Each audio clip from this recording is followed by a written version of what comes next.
નમસ્કાર, સ્વાગત છે આપનું ગુજરાત ન્યૂઝમાં. જનતાનો જનાદેશ કહીએ, લોકમત કહીએ, અને જે ઘડીની રાહ જોવાતી હતી અથવા જે દિવસની રાહ જોવાતી હતી એ દિવસ આખરે આવી ગયો.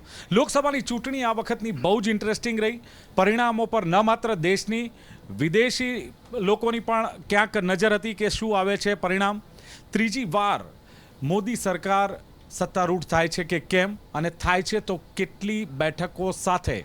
અબકી બાર 400 પારનો નારો બહુ જ જોરશોરથી લાગ્યો હતો અને ક્યાંક એવી અપેક્ષાઓ હતી, નો ડાઉટ એક્ઝિટ પોલ પણ હતા કે આ વખતે 400 પ્લસ ભારતીય જનતા પાર્ટીને એનડીએ લઈને આવશે. 370 ભારતીય જનતા પાર્ટીને 400 એનડીએ, આ જે નારો હતો, નો ડાઉટ જેમ જેમ ચરણો એક પછી એક ખતમ થતા ગયા એમ આ 400નો નારો ક્યાંક હતો એ બુલંદ હતો, એમાં ક્યાંક શાંતિ પણ દેખાય. અને આખરે 4-5 ચરણ પછી તો બિલકુલ 400નો નારો ભારતીય જનતા પાર્ટીના દિગ્ગજ નેતાઓ નહોતા બોલતા. જે પ્રમાણે પરિણામ આવ્યા છે, ચોક્કસ મનન અને મંથન રાજકીય પાર્ટીઓ તો કરશે, પણ જે વિશ્લેષકો છે, મીડિયા કર્મીઓ જે છે, પત્રકારો છે, એમના માટે પણ ક્યાંક આ જે પરિણામો છે એ વિશ્લેષણનું એક કારણ બનશે. કારણ કે આ અપેક્ષા નહોતી કે એનડીએ 295 300 ક્રોસ ન કરે, ઇન્ડિયા 232, અધર 16. એટલે હવે જે નવા સમીકરણો રાજકીય રચાશે બહુ જ ઇન્ટરેસ્ટિંગ હશે.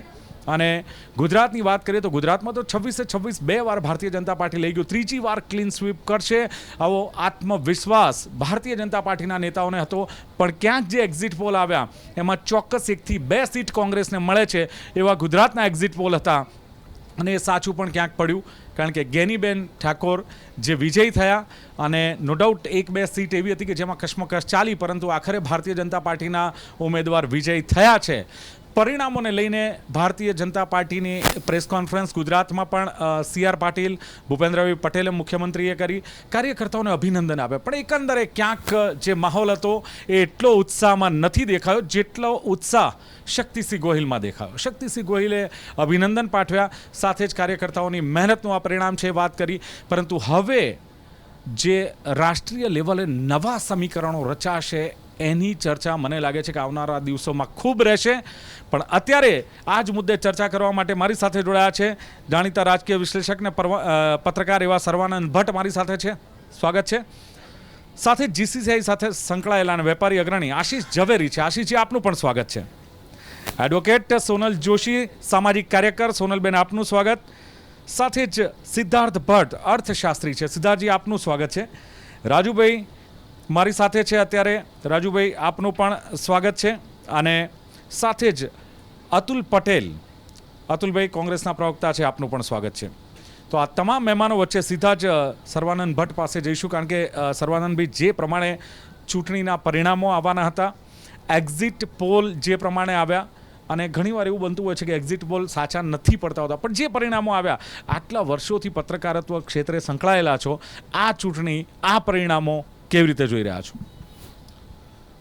ભારતીય જનતા પાર્ટીના 400 પ્લસના દાવાને આટલો અડધે સુધી આવી ગયા, એના પાછળ મને પોતાને એવું લાગે છે કે એમણે ક્યાંક ને ક્યાંક નિર્ણયો લેવામાં ઓવર કોન્ફિડન્સ પોતાનો ગુમાવ્યો. એટલે મીન્સ ઓવર કોન્ફિડન્સમાં પોતે નિર્ણયો જે કર્યા એનું આ પરિણામ એમને સીટો ઘટી હોય એવું લાગે છે અત્યારે હાલના તબક્કે. બરાબર છે. આની અસરો શું થશે હવે જ્યારે સીટો ઘટી છે? હવે અસરો થવાનું કારણ એ જ રહેશે કે એમને બીજાને ખભે હાથ મૂકી અને સરકાર બનાવવા માટેના પ્રયત્નો કરવા પડશે. અચ્છા, શું કારણ લાગે છે? જે પ્રમાણે સર્વાનંદભાઈ એવું કહેવાતું હતું કે જે મોદી સરકારના કામો અથવા વિવિધ યોજનાઓ અને જે કોઈ વાતો હતી અને જે આત્મવિશ્વાસ હતો, વધુ પડતો કદાચ અત્યારે હવે કહેવાશે કે આત્મવિશ્વાસ હતો, તો પછી કેમ જનતા જનાર્દનનો આ ચુકાદો હતો? જનતા જનાર્દનને તો કેવું છે કે જેને આપ્યું એનું લીધું, અને જ્યાં સુધી મળ્યું ત્યાં સુધી ઠીક છે. પછી એમના સરકારના જ્યારે એમના નિર્ણયો બહુ સખતાઈથી થવા લાગ્યા એટલે એમને કીધું કે ચૂંટણી વખતે બતાવી દઈશું. આ સીટોમાં ગાબડા પડ્યા, એમને એમ હતું કે બધે 25માં 25, 26માં 26, 60માં 60 આવીશું. આ ગાબડા પડવાનું મૂળ કારણ જ આ છે કે એમને નિર્ણયો જે કરવાના હતા એ કર્યા નહીં અને સખ્તાઈ કરવા ગયા. રાઈટ. એટલે આ વખતે પહેલી વાર એવું જોવા મળ્યું કે ભારતીય જનતા પાર્ટીના જે કાર્યકર્તાઓ હતા એમાં ક્યાંક અસંતોષ, જે ગુજરાતમાં પણ આપણે જોયું કે બળવો થયો, જૂથબંધી થઈ. નો ડાઉટ એ બહાર નથી આવ્યું કેન્દ્રીય નેતૃત્વને લઈને, પણ ક્યાંક એની અસરો આ પરિણામો પર જોવા મળી? હા, એટલે ડેમેજ કંટ્રોલ કરી શક્યા નથી. એ જે આંદોલનો ગુજરાતમાં થયા કે બીજી જ્યાં જગ્યાએ પણ કરવામાં આવ્યા તો એમને પાછળથી જે લોકોને વાળવા જોઈએ 100ની સ્પીડમાં નુકસાન કર્યું તો 60માં લાવવા જોઈએ, એ નથી લાવી શક્યા. એટલે મતદારો પોતે પોતાનો નિર્ણય પર અડગ રહ્યા. આ ગાબડા પડવાનું મૂળ કારણ જ આ છે. અને ઓવર કોન્ફિડન્સ રહી ગયો ને કે અમે જીતી જવાના છીએ. પણ એમણે જોયું નહીં કે આ આંદોલન થઈ રહ્યું છે અથવા તો થઈ ચૂક્યું છે, તો એને હવે આમાંથી કેવી રીતે બહાર આવી જાય ઝડપથી થઈ જવાનું છે. 5 લાખની લીડ મળશે. હા, એ ન થયું એનું કારણ આ છે કે ડેમેજ કંટ્રોલર આજે ભાજપ પાસે નથી. જે ભૂતકાળમાં હતું, મન મર્યાદા હતી કે ભાઈ વડીલ પલાણા કહે છે તો માની જાઓ. એટલે હવે કાર્યકર્તા કહેતો થઈ ગયો તમારું સંભાળો, અમને ખબર પડે છે મત ક્યાં આપવાના, અથવા તમને કેટલા માપમાં રાખવા એ અમને આવડે છે. હા, એટલે આખરે આપણે કહીએ છીએ કે જનતા જનાર્દન ને જનતાનો જે ચુકાદો છે એ ફાઇનલ હોય છે. આશીષભાઈ, ઘણી બધી વાતો આમ તો નો ડાઉટ મોદી સરકારે જે 2 ટર્મ જે કામ કર્યા છે ઇકોનોમીને લઈને કે પછી વેપાર ઉદ્યોગને લઈને અથવા જે નીતિ આપણા FDI પણ એટલી બધી અહીંયા આવી છે. શું લાગે છે કે આ જે વેપારી આલમને શું અપેક્ષા હતી ને પરિણામો આવ્યા એના પરથી વેપારી આલમ શું વિચારે છે? ખાસ કરીને જે 293 અથવા 295 જે અત્યારે આંકડો NDAનો આવી રહ્યો છે, આ આંકડો જો 2014માં મળ્યો હોત તો આશ્ચર્ય પમાવે તેમ નહોતું. પરંતુ અત્યારે જે આંકડો જે આવી રહ્યો છે એ ખરેખર આશ્ચર્યજનક છે. એટલા માટે આશ્ચર્યજનક કહી શકાય, 2014 એમની સ્ટાર્ટિંગ હતી. આજે 10 વર્ષનો એમનો કેન્દ્ર સરકારનો ગાળો, અને ત્યારબાદ જ્યારે 11મા વર્ષે જ્યારે ફરીથી ત્રીજી વાર જ્યારે પ્રધાનમંત્રી બનવા જઈ રહ્યા છે ત્યારે વેપારીઓની તેમના તરફની કંઈ અપેક્ષાઓ હતી. એમને ઘણા કઠોર નિર્ણયો પણ લીધા છે જે વેપાર ક્ષેત્રને નુકસાન પણ પહોંચાડતા હતા. પરંતુ દેશની અર્થગતિ માટે એ ખૂબ સારા નિર્ણય કહી શકાય. કારણ કે દેશના વિકાસ માટે ક્યાંક ને ક્યાંક તો જો વેપારીઓ ટેક્સ નહીં ભરે તો પણ નહીં ચાલે, અને વેપારીઓને વિકાસ પણ જોઈએ છે, તો વિકાસ પણ જોઈએ છે તો પછી ટેક્સ તો ભરવો જ પડશે. એટલે જે પણ જાતના વેરા નાખ્યા છે અથવા જે કંઈ પ્રકારના કંઈ કાર્યક્રમો કર્યા છે એ કાર્યક્રમોને વેપારીઓએ સહર્ષ સ્વીકાર્યા છે. ધારો કે GST છે, તો GST શરૂઆતની અંદર કોઈ અમલમાં આવી શકે તેમ નહોતું, પરંતુ તેમને ખૂબ બાહોશીથી આ GSTને અમલમાં લીધા બાદ વેપારીઓને શરૂઆતમાં પહેલા વર્ષમાં તકલીફ પણ પડી. ધીમે તે તકલીફમાંથી નિવારતા આજે GSTનું સરળીકરણ થઈ ગયું. આજે GSTની અંદર જે ઘણા મોટા ફેરફારો થયા છે તેના કારણે ઘણો મોટો ફાયદો પણ થયો છે. આર્થિક આપણું જ્યારે વધી રહ્યું હોય ત્યારે પણ હું એમ કહી શકું કે મોદી સરકારની આટલી ઓછી સીટ, એટલે આ એક કહી શકાય કે અત્યારે તોડજોડની રાજનીતિ હવે રમાશે. હવે અત્યારે આપણે આ ડિબેટ કરી રહ્યા છે, પછી કલાક રહીને કદાચ એનું પરિણામ શું હોઈ શકે હજી કંઈ કહી શકાય તેમ નથી. આશીષજી, આપણે GSTની વાત કરી. નો ડાઉટ GST હોય, ટેક્સ ચૂકવવાનો હોય, બધું જ બરાબર. પણ નાના વેપારીઓ જે એમ કહે છે કે અમારા ધંધા રોજગાર બંધ થઈ ગયા, મોટા વેપારીઓને તો ચલો વાંધો નથી આવતો, પણ જે નાના વેપારીઓના ધંધા રોજગાર બંધ થયા, બીજું ઘર ચલાવવું મુશ્કેલ થયું. હું બહુ જ પાયાની વાત કરી. ત્રીજું, મોંઘવારી. જો 10 વર્ષથી જે સરકાર હોય ને પછી જો મોંઘવારી ઘટતી ન હોય તો સામાન્ય પ્રજાને એમ લાગે છે કે તમે રામ મંદિર બનાવો, તમે પાકિસ્તાનમાં એર સ્ટ્રાઇક કરો કે તમે ગમે તે કરો, પણ અમને જો અનાજ, કઠોળ ને શાકભાજી જો સસ્તા ન મળે તો આ સરકાર અમારા શું કામની? એટલે નાના વેપારીઓને ખાસ કરીને મધ્યમ વર્ગને, ગરીબ વર્ગને જે મુશ્કેલી પડી છે એની અસર આ પરિણામ પર જોવા મળી રહી છે. એની ચોક્કસ અસર જોવા મળી રહી છે. પણ સાથે સાથે હું તમને એક વસ્તુ કહું કે નરેન્દ્ર મોદી જ્યારે વડાપ્રધાન બન્યા પછી સૌથી મોટી જે કપરી પરિસ્થિતિ કહી શકાય તેઓ કોરોનાનો કાળ હતો. કોરોનાના કાળમાં ઘણા વેપારીઓને ઘણી બધી તકલીફ પડી છે. તેના કારણે પણ આ બાબતો હોઈ શકે. પરંતુ સાથે સાથે જ્યારે વિશ્વની અંદર જ્યારે આર્થિક મંદી હતી ત્યારે આપણો જે ભારત દેશ છે તે ખૂબ જ ઝડપી આપણે આગળ આવી શક્યા છે. આપણે વેક્સિન જલ્દી તૈયાર કરી, વેક્સિન તૈયાર કર્યા પછી તરત આપણે લોકડાઉન બી ખોલી નાખ્યા. લગભગ 3 મહિના 4 મહિનાનો જે સમયગાળો જે હતો તે ખૂબ કપરો કાળ રહ્યો, પણ ત્યારબાદ સુવર્ણકાળ કહી શકાય તેવો સુવર્ણકાળ પણ ચાલુ થયો છે. નાના વેપારીઓની જે તકલીફ છે એ 100% તકલીફ છે, પરંતુ ઘણી નાની મોટી આ તકલીફો આવવાની છે. પણ જ્યારે વિશ્વની અંદર જ્યારે મંદી હોય અને એની અંદર જ ભારતને ટકી રહેવાનું હોય, આટલી મોટી આપણી વસ્તી છે, તો આટલી મોટી વસ્તીની અંદર જો આટલું મોટું આપણે અર્થતંત્ર ચલાવવું છે તો એની અંદર થોડી તકલીફ તો પડવાની જ છે. ચલો, બિલકુલ. ગુજરાતમાં જો કોંગ્રેસે ખાતું ખોલાવ્યું છે તો એ ન ભૂલવું જોઈએ કે કેરળમાં પણ ભારતીય જનતા પાર્ટીએ ખાતું ખોલાવ્યું છે, અને આ ભારતીય જનતા પાર્ટી માટે બહુ સારી બાબત કહી શકાય. કોંગ્રેસ માટે ગુજરાતમાં 10 વર્ષ બાદ ખાતું ખોલાવવું એ પણ બહુ જ એક કોંગ્રેસ કાર્યકર્તાઓમાં એક ઉત્સાહનો માહોલ પ્રેરે, એ પણ બરાબર છે.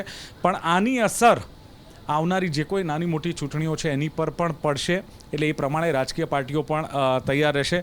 સોનલબેન, કયા આમ આપણે એમ માનીએ છીએ કે મોદી સરકાર ઇસ બાર 400 કે પાર ને જે નારા લગાવવામાં આવતા હતા, પરંતુ માની લો કે જે પ્રમાણેના પરિણામો આવી રહ્યા છે, ઇન્ડિયા ગઠબંધન એક થયું છે, નો ડાઉટ એક વ્યક્તિને હરાવવા માટે ઘણા લોકો એક થયા છે, પણ એને સમર્થન મળી રહ્યું છે, જેણે યોજનાઓ કરી છે, જેણે એવું કહેવાય છે કે સારા કામ કર્યા છે, દેશને ટોપ 5 ઇકોનોમીમાં ને હવે ટોપ 3માં લઈ જવાનું.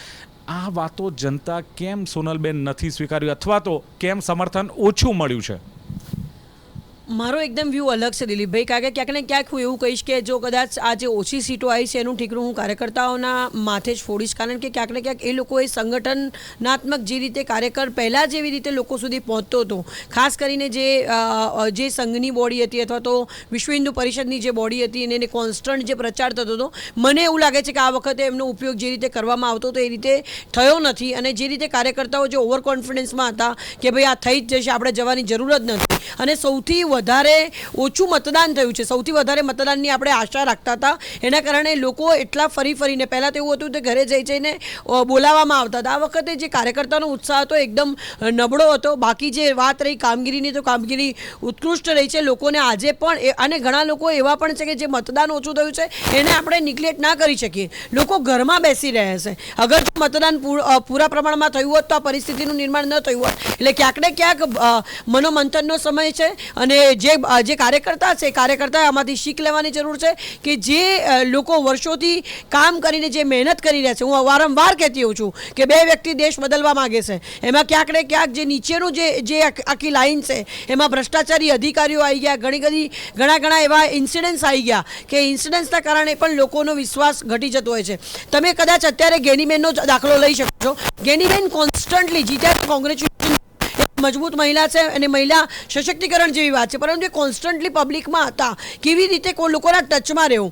પહેલાંનો કાર્યકર્તા કોન્સ્ટન્ટ એક ગલીએ જતો, ઇલેક્શનના દિવસ સુધી એ જે ચીટો બનાવીને વહેંચવા જતો. અત્યારની જે પરિસ્થિતિ છે એમાં ક્યાંક ને ક્યાંક ઓવર કોન્ફિડન્સના લીધે થયું છે, અને સંગઠનાત્મક રીતે લોકોને તકલીફ પડી છે, બધું પડ્યું છે, પણ બધા જ લોકો મોદી સાહેબને પસંદ કરે છે. કદાચ અમે આટલું બધું ઓલ ઓવર ભારતમાં અમારે ફરવાનું થતું હોય, જ્યારે પણ પૂછીએ તો ગુજરાત की बात अलग है, यहाँ बॉम्बे में इतने पुल बन गए, पहले तो मना कर रहे थे, ये આ બધી જ વસ્તુઓ સાંભળવા મળતી હોય છે. એટલે ક્યાંક ને ક્યાંક સંઘાત અને બહુ બધા ફેરફારો આવશે દિલીપભાઈ, ધરખમ સંગઠનમાં ફેરફારો આવશે. અને વારંવાર તમારા માધ્યમથી કહેવા પણ જે કાર્યકર્તા પાયાનો કાર્યકર્તા છે એનું આ કોંગ્રેસીકરણ કર્યા કરતાં જે કાર્યકર્તામાં એજ્યુકેશન છે, જેને વધારે આગળ વધારવો જોઈએ, એ વધારવામાં આવે તો આ પરિણામ ન થાય. સોનલબેન, આપ જે પ્રમાણે કહી રહ્યા છો કે સંગઠનનો વાંક છે, કાર્યકર્તાઓનો વાંક છે, પણ જે પ્રમાણે પાર્ટીમાં અસંતોષ હતો, ગુજરાતમાં પણ જોયું કે ટિકિટો જે વહેંચણી કરવામાં આવી એને અસંતોષ થયો, કાર્યકર્તાઓમાં કોંગ્રેસીઓને, ભારતીય જનતા પાર્ટીમાં કોંગ્રેસના નેતાઓને લેવામાં આવ્યા,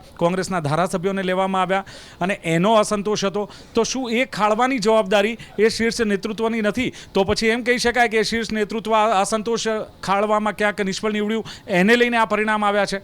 હું એગ્રી થઈશ તમારી વાત સાથે દિલીપભાઈ. ક્યારે ને ક્યારે જે વ્યક્તિની સામે આપણે લડવાનું હોય, જે વ્યક્તિ સામે આપણે મોરચો કાઢ્યો હોય ને એ વ્યક્તિ તરત જ આપણી પાર્ટીમાં આવી જાય અને પછી એની જોડે બેસવાનું, એટલે એજ્યુકેટેડ જે માણસ હોય, ઇન્ટેલેક્ચ્યુઅલ પર્સન હોય, એને કેટલું અનકમ્ફર્ટેબલ ફીલ થતું હોય કે એ વ્યક્તિની જય કરવાની. એટલે એ બહુ પોસિબલ, અને આ કદાચ બદલાવવું જોઈએ કે જે લોકો પાર્ટી બદલીને આવે છે એમને એટલું બધું ઇમ્પોર્ટન્સ ન આપતા, જે પાયાનો કાર્યકર્તા છે, જેને ઝંડીઓ લગાવી છે, જે રોડ ઉપર દોડ્યો છે, એને ક્યાંક ને ક્યાંક નિગ્લેક્ટ ન કર્યો હોત તો કદાચ આ 400 ને પાર 100% થઈ ગયું હોત. પરંતુ આ જ પરિસ્થિતિના કારણે ક્યાંક ને ક્યાંક કાર્યકર્તામાં અસંતોષ હતો, અને જે લોકો કામ કરે છે કોન્સ્ટન્ટલી વ્યક્તિને મળીને પોતાના રિલેશન ડેવલપ કરવા, અને જે વ્યક્તિ ખરેખર ત્યાં ગલીમાં રહીને પાયાનો કાર્યકર્તા કામ કરે છે, એ કાર્યકર્તાને એવી ટેવ નથી કે જઈને હું બધા મોટા જે છે નેતાઓને મળું, હું મારા રિલેશન ડેવલપ કરું. પરંતુ જ્યારે તમે લોકલ જાઓ ત્યારે તમને ખબર પડે કે ભાઈ આનું મળવાનું કેટલો ફેમસ છે પોતાના એરિયામાં, એને ટિકિટ આપવી જોઈએ. આમાં 100% સંગઠનાત્મક રીતે ફેલ ગયા છે એવું મારું માનવું છે. ચલો, બિલકુલ ક્યાંક ફેલ ગયા છે, પણ જે કાર્યકર્તાઓ ક્યાંક તોરણો બાંધતા હતા, ક્યાંક ચટઈઓ પાથરતા હતા, મને એવું લાગે છે કે એમની કદર હવે થશે. દરેક પાર્ટીઓની હું વાત કરું છું, પણ ભારતીય જનતા પાર્ટીની ખાસ વાત એટલા માટે કારણ કે જે પ્રમાણે સૂર મળી રહ્યો છે કે સિદ્ધાર્થભાઈ, કાર્યકર્તાઓની ક્યાંક અવગણના થઈ છે, નાના માણસોની અવગણના થઈ છે. તમે કોંગ્રેસના ધારાસભ્ય કે કોંગ્રેસના નેતાઓને લાવીને તમે સ્ટેજ પર બેસાડો છો, અને એ કાર્યકર્તા જે વર્ષોથી ચટઈઓ પાથરે છે, ખુરશીઓ સાફ કરે છે, તોરણો બાંધે છે, એને સામે બેસવું પડે છે. જે નેતાઓ કાલ સુધી ભારતીય જનતા પાર્ટીને જે કોઈ બોલતા હતા અને આજે એમને સેલ્યુટ મારવી પડે છે, શું એનું પરિણામ છે? લાખો નિરાશાઓમાં અમારા આશા છુપાયેલી હોય છે. એટલે ક્યાંક ને ક્યાંક કોંગ્રેસ માટે નિરાશામાંથી આશાનું કિરણ જાગ્યું છે અને એક સમય કહેવાતું હતું કે કોંગ્રેસનું પતનનું કારણ ટાઈટ જબ્બો છે. તો ક્યાંક ને ક્યાંક આ વખતે ભાજપના પતનનું કારણ પણ એનો ટાઈટ જબ્બો છે. કેમ એવું? કારણ કે જે બની બેઠેલા લોકનેતાઓ અથવા તો મંત્રીઓ અથવા તો આગેવાન કાર્યકર્તાઓ જેનું કોંગ્રેસીકરણ કર્યું અથવા તો જે આયાતી કરેલા ઉમેદવારો હતા, તો જે સોનલબેને કીધું એમની વાત સાચી. જૂના જોગ્યો અને જે આપણે કહેવાય આરએસએસના કટ્ટર આરએસએસના જે હિમાયતી હતા એ લોકોને સાઇડલાઇન કરવામાં આવ્યા એટલે નિરસતા તો વ્યાપી જ ગઈ હતી. બીજી વસ્તુ એ આવે છે કે પહેલાં આપણા દેશમાં નોટબંધી જોવામાં આવી, જીએસટી આવ્યું, કોરોના આવ્યું. તો આ બધી ઘટનાઓની અસર મારા જેવા સામાન્ય માનવીઓ જે 80 કરોડથી વધારે સામાન્ય અને ગરીબ પરિવારમાંથી આવે છે એને અસર પડી. ભાઈ મને 5 ટ્રિલિયનની ઇકોનોમી નથી જોઈતી, મારા ઘરમાં 5000 આવે છે એની વાત કરવાની હતી. પરંતુ આ વખતની જો ચૂંટણીમાં મુદ્દા જોશો તો મોદી કી ગેરંટી અને કોંગ્રેસનું ન્યાયપત્ર મુદ્દાઓ તો ક્યાંક બાજુમાં જ જતા રહ્યા અને 21મી સદીમાં 18મી સદીના મુદ્દા આવ્યા અને પ્રજાને આમાં રસ જ નથી પડતો. આખો દેશ યુવાનોનો દેશ છે અને તમે 18મી સદીના મુદ્દાઓની વાત કરો છો તો ક્યાંથી રસ પડે? એટલે આ ચૂંટણીમાં એવું થયું છે ભાઈ અમને તો ભાજપ અથવા તો નરેન્દ્ર મોદી જોઈએ છે, પરંતુ એમનું જે નીચેની ટીમ છે એમાં ઇઝ ઓફ ડુઈંગ બિઝનેસના તો કશું હતું નહીં અને કરપ્શને એટલી માજા મૂકી હતી કે લોકો કંટાળી ગયા. તો વોટ આપવો તો કોને આપવો એટલે બાજુ ઉપર ઢળી ગયા. એમાં મતલબ એવું નથી કે રાહુલ ગાંધી મોટા નેતા થઈ ગયા છે, પરંતુ ઓપ્શન નહોતો એટલે હું આ બાજુ ગયો છું એવું એક તારણ આવે છે. અને બીજું કે જે ભારતીય જનતા પાર્ટીના નેતાઓ હતા એમને પાણીની ગાંસડીઓ બાંધી હતી કે ભાઈ અમે જ જીતીશું. પણ ભાઈ એ સમજવું પડે ગાંસડી બાંધી હતી પણ પાણીની ગાંસડી હતી એટલે એ પરપોટો ફૂટી જ જવાનો હોય. તો આ બધી બાબતોનો અભ્યાસ કરતાં એ આવે છે કે યુપીમાં પણ ક્યાંક ને ક્યાંક કાસ્ટિઝમ કામ કરી ગયું છે. એટલે આ આપણો દેશ અધોગતિ તરફ જઈ રહ્યો છે કે મને તો એવું લાગે છે. ચલો બિલકુલ ક્યાંક મુદ્દાઓની વાત છે કે ઠોસ મુદ્દાઓ પર ચૂંટણી નથી લડાઈ. નો ડાઉટ રામ મંદિર હોય કે મુસ્લિમ હિન્દુ મુસ્લિમ હોય કે જે કોઈ મુદ્દાઓ હોય, પણ જ્યાં સુધી સામાન્ય માણસને જે માણસ પોતાનું ઘરનું પૂરું કરે છે, 12 સાંધે 13 તૂટતા હોય ત્યારે એને 12 સંધાઈ રહે અને 13મું ન તૂટે આ પ્રકારનું જો આયોજન હોય તો આ બધાનું માનવું એવું છે કે તો ચોક્કસ એ સરકારને કે એ પક્ષને સમર્થન મળે. બીજું કાર્યકર્તાઓની અવગણના કરીને કોઈ પણ પાર્ટી સત્તા પર આવી શકતી નથી એ સ્પષ્ટ વાત છે. છતાં પણ ક્યાંક અવગણના થઈ છે. જોવાનું રહેશે. હજુ તો શરૂઆત છે, ક્લાઇમેક્સ હજુ બાકી છે. ઘણા બધા બદલાવ આવશે, ઘણા બધા નવા રાજકીય સમીકરણો આવશે, એ પણ ચર્ચા કરીશું. લઈશું એક બ્રેક બાદ આ ચર્ચાને આગળ વધારીશું.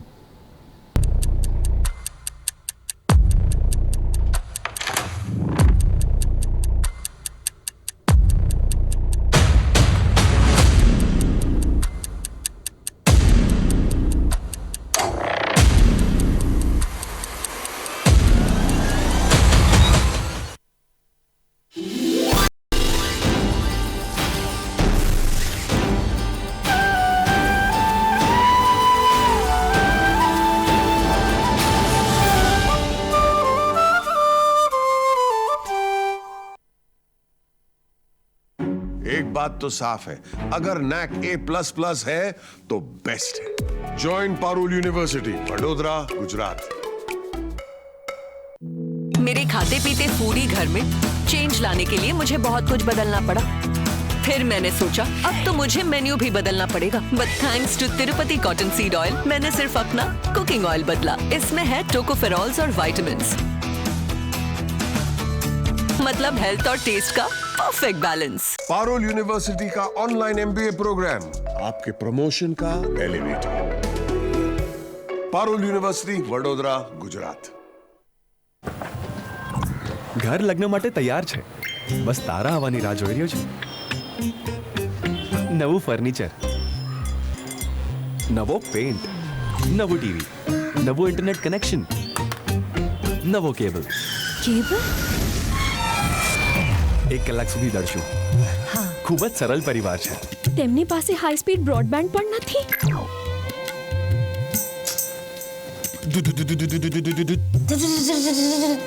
મારા ફેવરિટ શોઝ વગર હું મનોરંજન કેવી રીતે કરીશ? પછી પોત્રની મિલકત દાદીએ પોપટને આપી દીધી. જ્યારે આ છે તો બીજા કંઈની શું જરૂરત? જ્યારે આ છે તો બીજા કંઈની શું જરૂરત છે?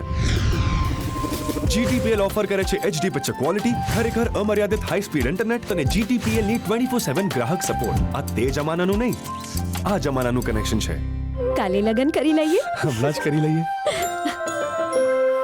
पारुल यूनिवर्सिटी के प्लेसमेंट्स का कोई रिप्लेसमेंट नहीं, इसलिए टॉप कंपनीज की फर्स्ट चॉइस.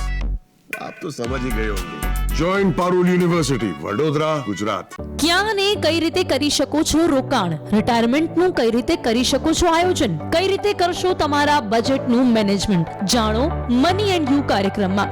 રવિવારે સવારે 9 કલાકે, પુનઃ પ્રસારણ બપોરે 1 કલાકે, મંગળવારે બપોરે 1 કલાકે. अच्छी जॉब के लिए it's a war out there, पर एट पारुल यूनिवर्सिटी रहो बेफिक्र, क्योंकि इनको बोलने की जरूरत ही नहीं, इनके प्लेसमेंट्स बोलते हैं. Join Parul university, Vadodara, Gujarat. સડકથી લઈ સંસદ સુધી ખેલાતા રાજકીય દાવપેચ, સામાજિક સમસ્યાઓ સામે ઉઠતા પ્રશ્નો અને પડકારો,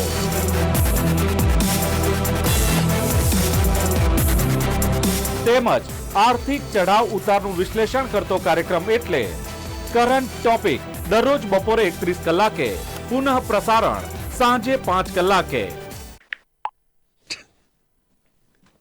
सुबह से अपने बच्चों को कंग्रेचुलेशंस टाइप कर चुका हूं. किसी की बेस्ट कंपनी में प्लेसमेंट हो गई, किसी को बेस्ट स्कॉलरशिप मिल गई, तो किसी को बेस्ट फॉरेन यूनिवर्सिटी में एडमिशन. पारुल यूनिवर्सिटी जब से NAC A++ हुई है, स्टूडेंट्स की तो निकल पड़ी है.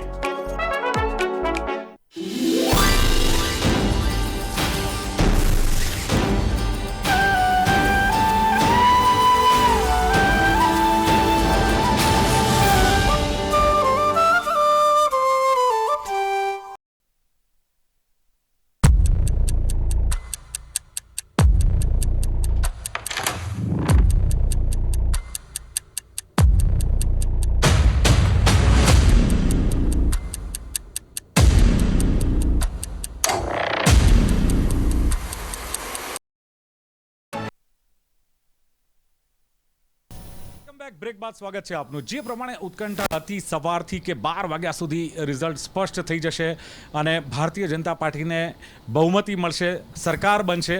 પણ રિઝલ્ટ જે પ્રમાણે જોઈએ તો એનડીએની વાત કરીએ તો 290ની આસપાસ, એટલે કે 92-93 હોય છે. ઇન્ડિયા 233. છેલ્લા કેટલાક સમયથી આપણે જોઈએ છીએ કે આ જ આંકડાની આસપાસ જ્યારે પરિણામ ફરી રહ્યા છે તો મે બી કે આની આસપાસ જ સાંજ સુધીમાં કદાચ રિઝલ્ટ આવે. પણ એક બહુ જ મોટો ફેરબદલાવ આવી રહ્યો છે. ત્યારે મારી સાથે રાજુ શુક્લ, ભારતીય જનતા પાર્ટીના નેતા, અને અતુલ પટેલ જે કોંગ્રેસના પ્રવક્તા છે, એમની સાથે પણ આપણે જાણીશું. અતુલભાઈ, શું માનવું છે કે ખાસ તો જે આ પરિણામો આવ્યા છે અને નો ડાઉટ એકલા હાથે તો કોંગ્રેસ લડી નથી શકી, ગઠબંધનનો સહારો લેવો પડ્યો છે અને એક જણને માત આપવા માટે તમામે એક મંચ પર આવવું પડ્યું, અને પરિણામને જોઈને શું કહેશું? જો પહેલામાં પહેલું ગઠબંધન તો બંને પાર્ટીઓએ કરેલું છે. ભારતીય જનતા પાર્ટીની અંદર અત્યારે તમે એનડીએના ગઠબંધનમાં જુઓ તો ચંદ્રાબાબુ નાયડુ જેવા 2-3 વ્યક્તિઓને કાઢી નાખો તો કેટલી સીટ આવે. હવે બીજી વાત છે, આ જે જનાદેશ છે એ જનાદેશ એવો છે કે જે ખેડૂતો પોતાના MSP પ્રમાણે ભાવ માગવા માટે જ્યારે આંદોલન કરી રહ્યા હતા ત્યારે એમને દિલ્હીમાં નહીં આવવા દે, ખીલા ઠોકવામાં આવ્યા.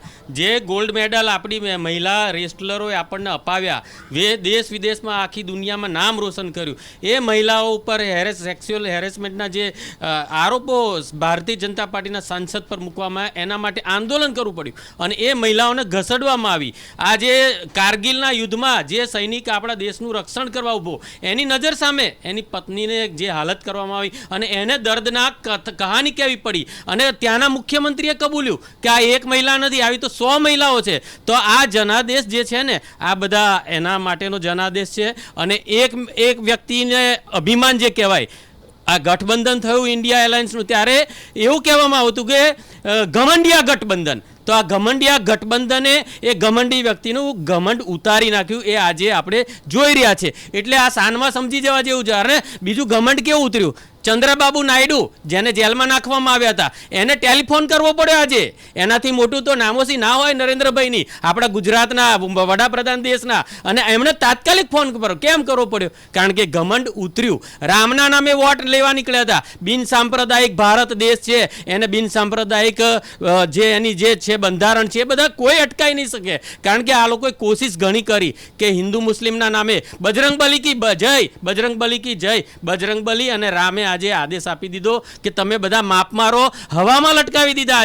આજે 4-5 જગ્યાએ એમને ફોન કરવા પડ્યા અને એ હવામાં લટકાવ્યા રામ ને હનુમાનજીએ. એટલે આપણે જનાદેશ જે આપ્યો છે જનતાએ આજે વિચારીને આપ્યું કે દરેક વ્યક્તિએ માપ માર્યું. આપ જે ગઠબંધનની વાત કરો છો એ જ ગઠબંધનમાં અરવિંદ કેજરીવાલ તો એમ કહેતા હતા કે કોંગ્રેસ સાથે અમારું કોઈ ગઠબંધન નથી. મમતા બેનર્જી એમ કહ્યું છે કે અમે ટેકો આપીશું તો બહારથી ટેકો આપીશું. એટલે આ ગઠબંધનનો મતલબ શું? બીજું તમે જુઓ રાહુલ ગાંધીએ બધા જોડે સ્ટેજ શેર કર્યું.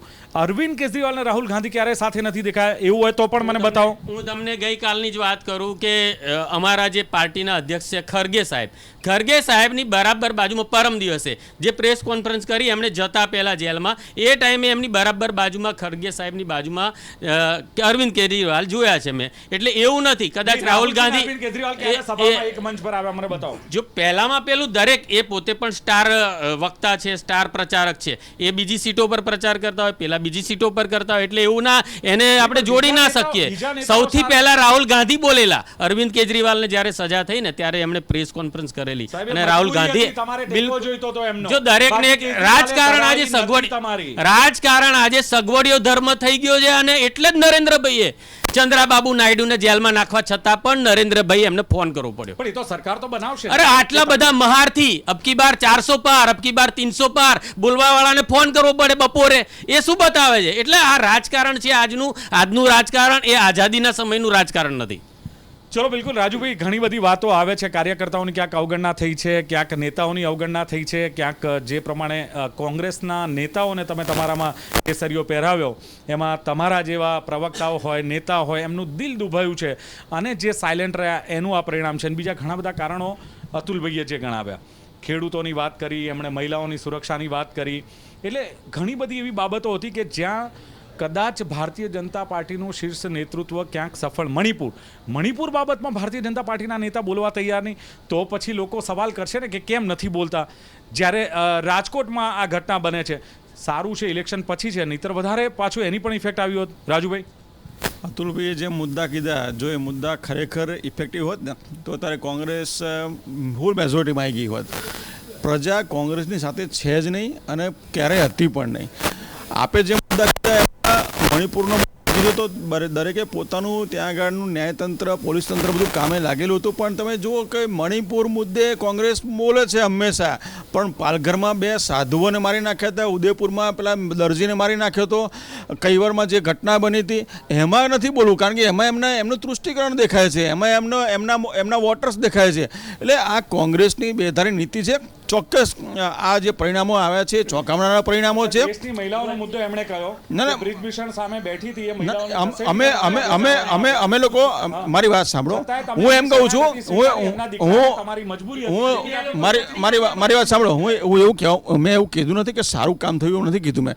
એમણે જે મુદ્દા કીધા ને એની જ મેં વાત કરી છે કે ભાઈ હંમેશા રાજકીય પક્ષે વાત કરવી જોઈએ તો મુદ્દાની વાત કરવી જોઈએ. જે પરિણામ આવ્યા છે એ પરિણામ અણધાર્યા પરિણામ છે અને એનું મનોમંથન 100% થશે. બાકી જનતા આ પરિણામ ઉપરથી દેખાયું છે કે નરેન્દ્રભાઈની સાથે જ છે અને અમને તો ગર્વ છે કે ત્રીજી વખત નરેન્દ્રભાઈ મારી તો સરકાર તો બને જ છે ને ભાઈ, સરકાર તો અમારી જ બને છે. નરેન્દ્રભાઈ ત્રીજી વખત વડાપ્રધાન બનવા જઈ રહ્યા છે અને એનડીએ ગઠબંધનના ચંદ્રબાબુ નાયડુ છે અને નીતિશ કુમાર પણ એનડીએ ગઠબંધનમાં જ છે. એટલે એકબીજાના ફોન કરવા પડે, રાહુલ ગાંધી હોય કે અરવિંદ કેજરીવાલ હોય, એક બંને ફોન પર વાતચીત કરવી પડે, ખડગેજીએ પણ કરવી પડે. એટલે એમાં કોઈ મોટી વસ્તુ નથી. મોદી સાહેબ કરે ને મોટી વાત ના એવું ના હોય. એવું કેમ? રાહુલ ગાંધી તું જ માણસ છે. અરે કોંગ્રેસના સન્માનીય નેતા છે, એ વાત કરે તો એમાં મોટી વસ્તુ છે. અમે તો દરેકને સન્માનીય જોઈએ છીએ. ના ક્યારે અમે લોકોએ કોઈ દિવસ કોઈની વ્યક્તિગત ઇન્સલ્ટ કરી નથી. કોંગ્રેસની પેલી શું કહેવાય એમની માનસિક ગંદકી છે આ બધી ઉપજાવેલી. અમે તો હંમેશા અમે તો સજાદા ખોટી વાત છે. સજાદા રાજાનું બિરુદ આપ્યું, અમે ક્યાં કોઈ ખોટું બિરુદ આપ્યું છે એમને. હા તમે તમારી રીતે મનગઢત વાત કરો છો કે ભાઈ અમે શહેજાદા કીધેલા ખરાબ કીધું આમ કીધું. ભાઈ અમે તો સારું જ કહીએ છીએ. અને હંમેશા જેમ સોનલબેને પણ જે વાત કરી કે પાર્ટી કાર્યકર્તાઓનું આ બધું મનોમંથન થશે, 100% થશે. અત્યારે હાલ ઓકે રાજુભાઈ, બોલવામાં ફેર હોય. શહેજાદા જે ટોનથી બોલવામાં આવે, દીદી જે ટોનથી બોલવામાં આવે, ટોનનું મહત્વ છે સમજો. હું દીદી કહું, દીદી કેમ છો, મજામાં ને, દીદી કેસી હો, એટલે આ બહુ આખા દેશે જોયું છે આ નાટક. એટલે આ દેશ હવે સમજી ગયો છે, આ હવે લાંબુ નહીં ચાલે. બિલકુલ. એક સવાલ બધે પૂછાઈ રહ્યો છે કે પ્રિયંકા ગાંધી જો આટલા સરસ એક એમનું પરફોર્મન્સ હોય તો પછી એમને કેમ ચૂંટણીમાં ઉતારવામાં ના આવ્યા? જો ઉતાર્યા હોત તો એની અસર આનાથી પણ કદાચ સારી જોવા મળે. અતુલભાઈ, જો હવે હું આના માટે વિચારવા માટે ખૂબ જ નાનો વ્યક્તિ ગણાવું. આ પાર્ટીના હાઈકમાન્ડના લેવલનો પ્રશ્ન છે. પ્રિયંકા ગાંધીને પ્રસારનું કામ સોંપેલું, એમને જે રીતનું કામ કર્યું એ રિઝલ્ટ આપણે યુપી અને બીજા રાજ્યોમાં જોઈ શકીએ છીએ કે અખિલેશ યાદવજી, રાહુલજી, પ્રિયંકા ગાંધી, તેજસ્વી, આ બધાએ જે પ્રસાર કર્યો અને જનતા યુવાનોનું જે સમર્થન મળ્યું એના લીધે આજે યુપી ગઢ કહેવાય. ગઢ એટલે એ યુપી એક જ એવું સ્ટેટ છે કે 2-3 સ્ટેટના જે સીટો હોય ને એ એનામાં આવી જાય. તો આપણે 2 જોઈ લીધું આજે. એટલે એકંદરે જે સ્ટ્રેટેજિકલી આગળ વધ્યા એમાં હું તો પોતે અત્યારે સંતોષ માનું છું કે ભાઈ જે ખડગે સાહેબે કહ્યું હતું કે ભાઈ 295ની આસપાસ પહોંચે તો 230 પહોંચ્યા, પણ 400 પારવાળા તો 100ની કરતાં પણ નીચે આવી ગયા, સીટો લાવી દીધી. ઓકે રાજુભાઈ, આખરે સ્વીકારો છો જે પ્રમાણે એક સર્વસંમતિથી વાત આવી કે કાર્યકર્તાઓની અવગણના થઈ છે? શું માનવું છે? પહેલાં તો આ બાબત બરાબર છે કે કાર્યકર્તાઓની અવગણના, નેતાઓને, જે કોંગ્રેસના નેતાઓને કેસરીઓ કરાવવામાં આવે અને એને લઈને કાર્યકર્તાઓ કે જે સંગઠનો છે શાંત રહ્યા? જો ભારતીય જનતા પાર્ટીનો તમે દેખાવ જુઓ, કોંગ્રેસ ફક્ત 97 ઉપર સીમિત છે, ભારતીય જનતા પાર્ટી એકલી 245થી ઉપર છે. તમારા ટીવીમાં જ આંકડો બતાવે છે. મારી વાતો પણ મને વાતો સાંભળો. 297 એનડીએની વાત થાય છે. ફક્ત ઓનલી ફોર ભારતીય જનતા પાર્ટીને જોવા જઈએ આપણે તો 238થી પણ વધારે સ્ક્રીન ઉપર બતાવે છે અને માત્ર 97 ઉપર સીમિત થઈ ગઈ છે કોંગ્રેસ.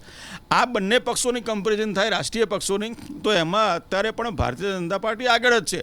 રહી વાત આ જે મનોમંથન કરવાની વાત છે, ક્યાં કુણપ્રય શું થયું શું ના થયું, આ બધો પાર્ટીનો વિષય છે. એટલે આ 1 by 1 આના માટે ચિંતન થશે અને ક્યાં અમે લોકોએ ક્યાંક ખોટું થયું અથવા ક્યાંક તમે જે પ્રકારે વાત કરી એ પ્રકારની કોઈ ઘટના બની તો અમે એનું પણ 100% વિશ્લેષણ કરીશું. બિલકુલ. એક સમય હતો કે જ્યારે બપોરે 1:30, 2 કે 3 વાગે ને એટલે ડિબેટો શાંત થઈ જતી હતી, કોંગ્રેસનો રકાસ થઈ જતો હતો.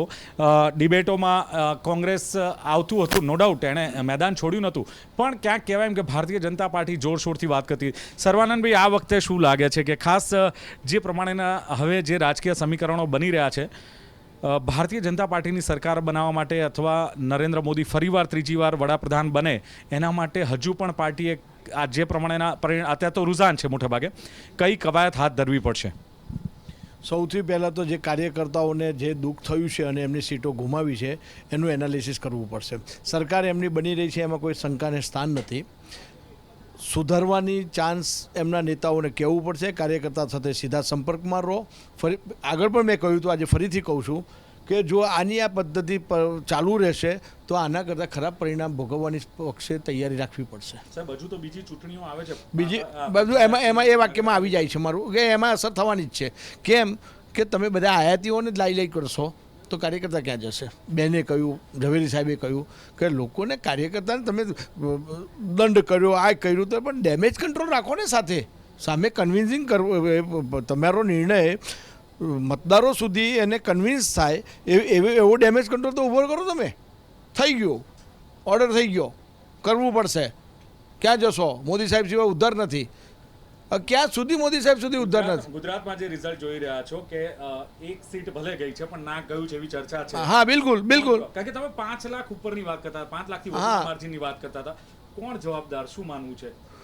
પક્ષ અને એમનો નેચર અને વ્યક્તિગત જે મતો છે મોદી સાહેબને વ્યક્તિગત જે લોકો ઓળખે છે એમને મત આપ્યા છે. નહીં, એટલે એનું શીર્ષ નેતૃત્વ ગુજરાતનું જવાબદાર ખરું? બિલકુલ આવે ને. મોદી સાહેબ બધે તો થોડું પહોંચવાના છે. સભાઓ તો કરી હતી, છો કે ગુજરાતમાં પણ કરી છે, પણ બધે તો મોદી સાહેબ નથી પહોંચવાના ને.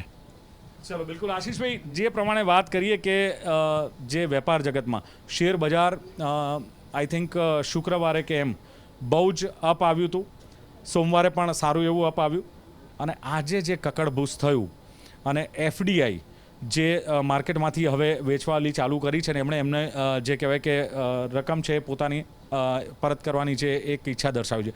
શું લાગે છે વેપાર જગતમાં, વેપાર આલમમાં આની કોઈ અસરો? કારણ કે જો ત્રીજી ટાઈમ જો મોદી સરકાર સત્તારૂઢ થાત તો ફૂલ ગુલાબી ચિત્ર હોત.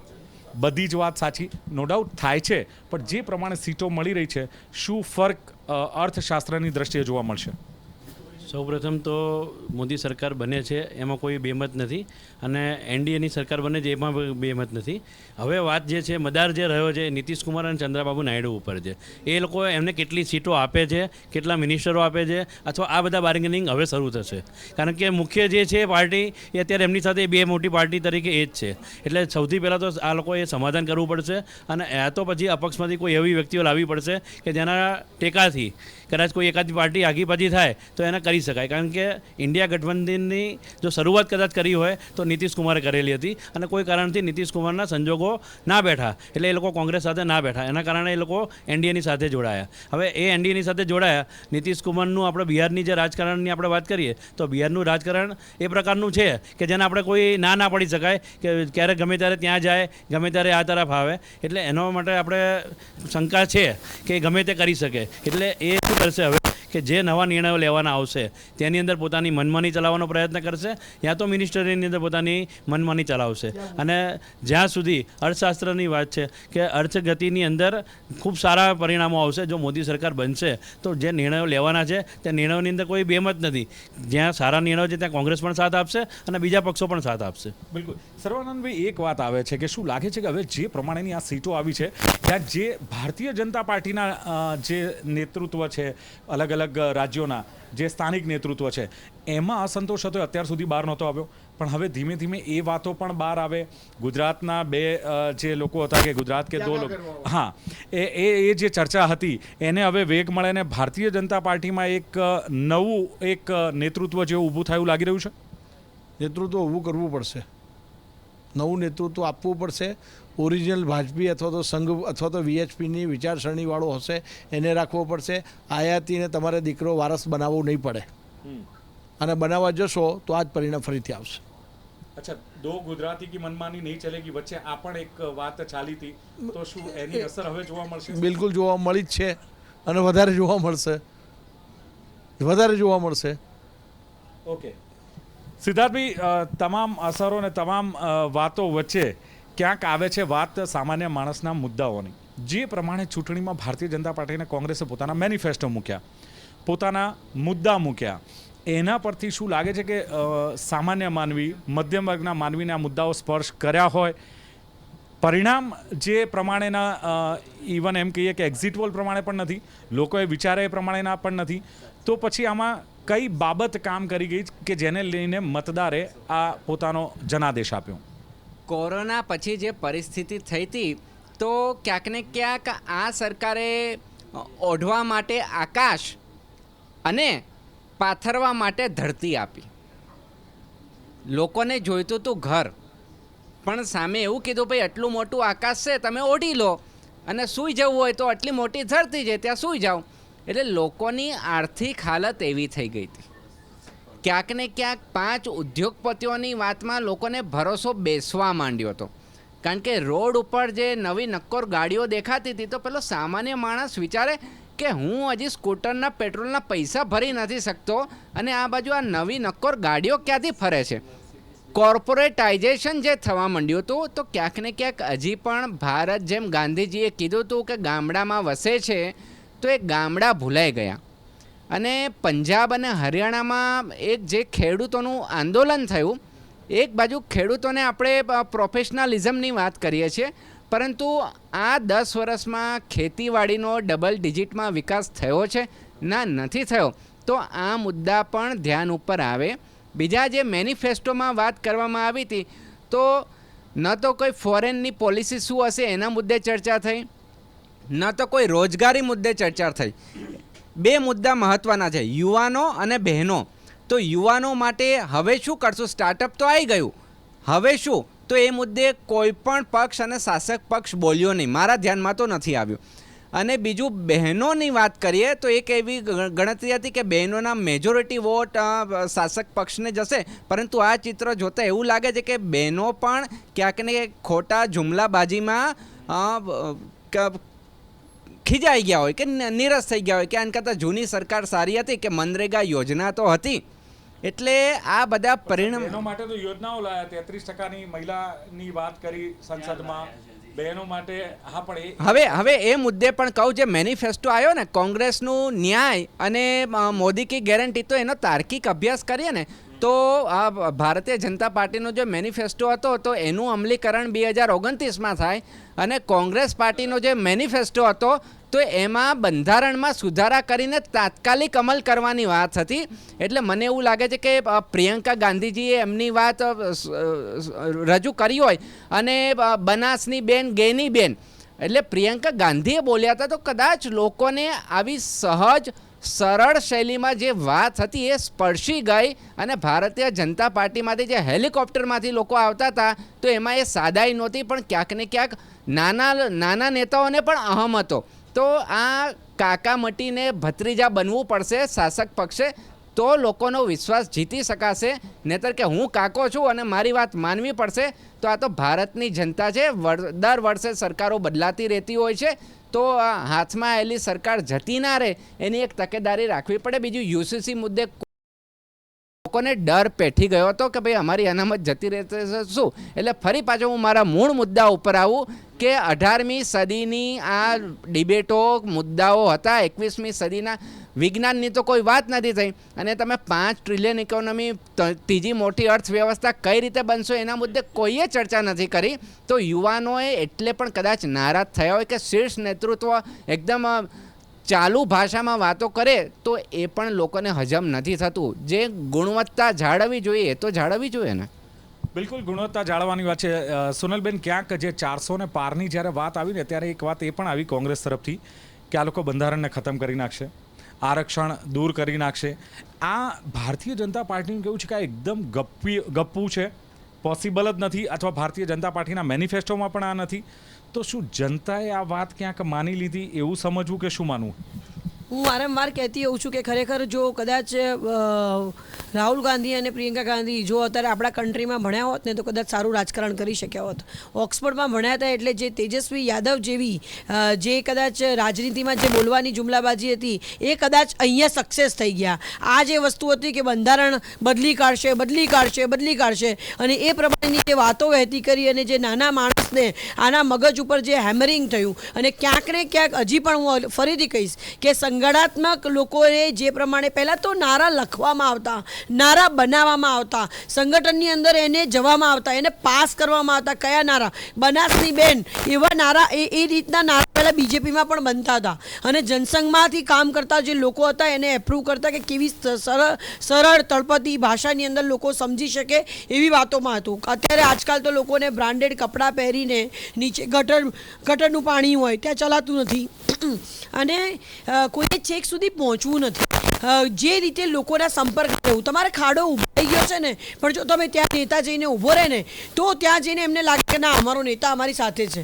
ગટરના ઢાંકણા જાતે ખોલતા હોય ને એવા પણ કેટલાય બીજેપીના કોર્પોરેટરો છે કે જે 4 ટર્મથી આવી રહ્યા છે. એટલે ક્યાંક ને ક્યાંક સંગઠનાત્મક લોકોનો આત્મવિશ્વાસ અને કોઈ એક વ્યક્તિની ઉપર આટલું બધું છોડી દેવું ને આખો ચૂંટણીનો લોડ નરેન્દ્ર મોદી સાહેબની ઉપર જ છોડી દેવામાં આવ્યો એ પણ ખોટું છે. આ ન થવું જોઈએ. દરેક વ્યક્તિએ, અમિતભાઈ 100% એમની સંગઠનાત્મક બુદ્ધિ અને એના લીધે જ અત્યારે જેટલું પણ છે એ ચાણક્ય બુદ્ધિ છે ને છે, પરંતુ મેં વારંવાર કીધું છે 2 વ્યક્તિ બધું બદલવા માગે છે. નીચે ભ્રષ્ટાચારનો મુદ્દો અને અધળ મૂળથી, હું અત્યારે કહીશ કે ભલે બીજેપીની સરકાર મને ધળ મૂળથી ચેન્જીસ લાવવા જોઈએ. પોલીસ પેન્યુલન્સ હોય કે IAS IPS હોય, એ લોકોની મિલકતો ટાચમાં લેવી, ખરેખર ઈડીના દરોડા ત્યાં કરાવવાની જરૂર છે. જે 5 સ્ટાર હોટલોને છે, ધેટ મીન્સ કે અત્યાર સુધી સરકાર 10 વર્ષમાં નિષ્ફળ ગઈ આ ભ્રષ્ટાચાર. ના નિષ્ફળ નથી ગઈ, પ્રયત્ન કર્યો છે પરંતુ એટલી સક્સેસ નથી ગઈ જે પ્રમાણેનું કામકાજ થવું જોઈતું હતું. એ બહુ મહત્વ મહત્વની વસ્તુ છે. અને યુસીસી મુદ્દે જે ભાઈએ કીધું, યુસીસી મુદ્દે કામ ચાલી રહ્યું છે અને એના ઉપર બહુ મોટા રિટાયર્ડ સુપ્રીમ કોર્ટ અને હાઈકોર્ટના જજીસ એની ઉપર એ મુદ્દા ઉપર કામ કરી રહ્યા છે અને યુસીસી પણ આવશે. મોદી સાહેબે જે પણ કીધું છે એ કર્યું છે, નથી કર્યું એવું નથી. પણ ક્યાંક ને ક્યાંક બીજેપીના જે સંગઠનના જે લોકો છે, જે ઘરમાં એસી ઓફિસોમાં બોલીને ખાલી 4 ડિબેટો કરીને વાતો કરી, એના કરતાં કામકાજ ઓછું થયું છે, એ વાત સત્ય છે. અને ક્યાંકથી કોંગ્રેસીકરણ થયું, એના કરતાં જે ઓરિજિનલ જે લોકો હતા, જો એમને જ રાખવામાં આવ્યા હોત ને એમને મહત્વ આપવામાં આવ્યું હોત, જૂના લોકો જે ઉંમરવાળા છે, જે પહેલાં મહત્વ અપાતું, કોઈને સાઇડલાઇન નહોતા કરવા. મને એજ્યુકેટેડ ઘણો યુવા વર્ગ છે, એટલો બધો હોશિયાર છે અને એ અત્યારે જોડાયો છે. એ લોકોને બોલવા માટેની છૂટ આપવામાં આવી હોત, વાત કરવામાં આવી હોત, જે રીતે ગયા ઇલેક્શનની અંદર જે મારો હતો એ થવો જોઈતો હતો. સાહેબની ગેરંટી બધું થયું. ખેડૂતોની આવક ડબલ કરવાની વાત હતી, કરોડો જે યુવાનોને 2 કરોડ યુવાનોને નોકરી આપવાની વાત હતી, એ ક્યાંક નથી થયું. એટલે બધું ઘણી બધી વાત છે. સર્વાનંદભાઈ, એ અંગે આપ કંઈક ટિપ્પણી કરવા માંગતા હતા? હું એટલું જ કહીશ કે 10 વર્ષની સરકાર, તમે જેમ કહ્યું એમ કે શું 10 વર્ષની સરકાર ફેલ ગઈ? ફેલ નથી ગઈ, આગળના ખાડા પૂરવામાં ગઈ. અને હવે જે કામ કરશે તે યુસીસી આવશે, બીજી યુસીસી આવશે, કે જે કંઈ બિલો પાસ કરવાના છે, જે લોકો જાણે છે અને હજુ નથી જાણતા, ખાનગી ઓલ ઓફ સડન આવી જશે અને લોકો ઊંઘમાં એમ કહેશે કે સવારમાં આપણે પતી ગયા.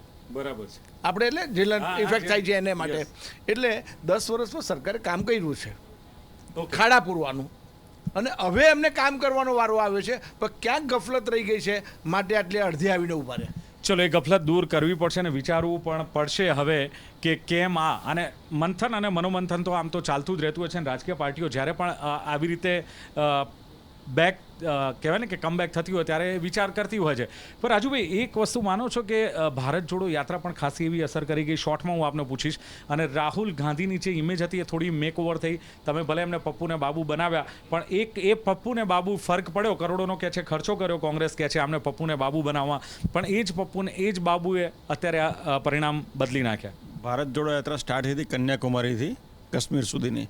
કન્યાકુમારી આંદામાનમાં ભાજપનું ખાતું ખુલ્યું, કેરળમાં ખાતું ખુલ્યું, દક્ષિણમાં જ્યાં ભાજપને વકરોનો નફો થયો, એટલે કોઈ ઇફેક્ટ નથી. એની ઇફેક્ટ આવ્યો તો સરકાર એમની બની જ ગઈ હોત. એટલે એવું કંઈ નથી કે એમને યાત્રા કરી અને એમના કારણે એમને સરકાર બનાવી દીધી. એટલે આ બધા સમીકરણો જે બેઠા છે એ ખરેખર વિચારવા જેવા છે. ઓકે, મારે અતુલભાઈને પૂછવું છે કે અતુલભાઈ, રામ મંદિર બન્યું અને જો એમાં કોંગ્રેસના નેતાઓને આમંત્રણ મળ્યું અને કોંગ્રેસના નેતાઓ ત્યાં હાજરી આપી હોત, તો લાગતું નથી કે આ પરિણામ જે છે એનાથી પણ સવાયું હોત? બિલકુલ નહીં. આજે જે આ પરિણામ છે એ શિક્ષિત બેરોજગાર યુવાનોના મુદ્દે જે લડત ચાલી, જે અમે ન્યાય લઈને આવ્યા, એ ન્યાય નહીં, બિલકુલ નથી. એમાં તો ના, જો પહેલામાં પહેલું રામ મંદિરમાં ગયા ના ગયા, હું પોતે તો નાસ્તિક માણસ છું, એટલે આ બાબતમાં પડવા નથી માંગતો. નહીં, સાંભળો, જો સરદાર વલ્લભભાઈ પટેલ તમે ક્યારે સરદાર વલ્લભભાઈ પટેલના મંદિરમાં ગયા હોય, દર્શન કરતા હોય, જે આપણા દેશમાં એમણે ગૃહમંત્રી બન્યા પછી, તો મને બતાવો. એટલે જો મંદિર સોમનાથનું બનાવું હતું, બરાબર, એમાં કેટલું બધું અરે સરદાર પટેલ સ્ટેડિયમનું નામ બદલી નાખ્યું યાર. સાંભળો, આ તો કેવી વાત કહેવાય કે જ્યાં કરોડો લોકો મેચ જોતા હોય આખી દુનિયામાં, અને નામ સરદાર વલ્લભભાઈ પટેલ સ્ટેડિયમ બોલાતું ઇન્ટરનેશનલ, અને એનું નામ બદલી નાખ્યું નરેન્દ્રભાઈ મોદી સ્ટેડિયમ. અને કરુણતા એ કે રાષ્ટ્રપતિએ પાછા એના ઝંડા કાપ્યા. એટલે સરદાર પટેલનું નામ એમણે મિટાવ્યું છે, બનાવ્યું નથી. સ્ટેચ્યુ બનાવવાથી નામ નહીં, સરદારની આઈડિયોલોજી હતી કે ખેડૂતોનું ધ્યાન રાખવું. મારો મુદ્દો ઓકે, બહુ સરસ. ચલો, તમે પણ મારો આખો મુદ્દો ટર્ન કરી નાખ્યો. મારો મુદ્દો હતો રામ મંદિરનો, પણ એનો જવાબ કોંગ્રેસ પાસે પહેલાંય નહોતો, અત્યારે નથી ને ભવિષ્યમાં પણ નહીં મળે. પણ જે પ્રમાણે અત્યારના જે રુઝાન મળી રહ્યા છે અને પરિણામો મળી રહ્યા છે, ચોક્કસ 2024 લોકસભાની ચૂંટણી બહુ જ ઇન્ટરેસ્ટિંગ છે. રાજકીય વિશ્લેષકો, પોલિટિકલ એક્સપર્ટ માટે પણ આ ચૂંટણી એક અભ્યાસનું કારણ બનીને રહેશે અને આવનારા દિવસોમાં ભવિષ્યનું ભારત કેવું હશે એ નક્કી આ પરિણામો પર થશે. ચર્ચાનું સમાપન કરીએ છીએ. જોતા રહો ગુજરાત ન્યૂઝ. નમસ્કાર. આ હેડલાઇન્સના પ્રાયોજક છે છાશવાલાની પ્રોબાયોટિક લસ્સી.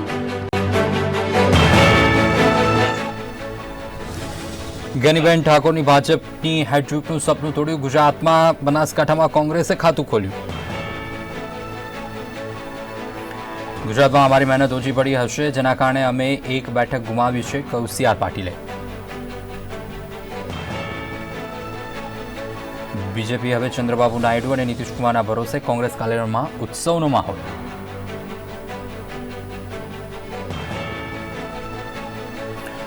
પરિણામો વચ્ચે પીએમ નરેન્દ્ર મોદી સાંજે 7 વાગે બીજેપી હેડક્વાર્ટર પહોંચશે. સાંજે 5:30 વાગે રાહુલ ગાંધી પ્રેસ કોન્ફરન્સ કરશે. આંધ્રપ્રદેશમાં ટીડીપીને મળી બહુમતી, સીએમ જગનમોહનને મોટો ઝટકો.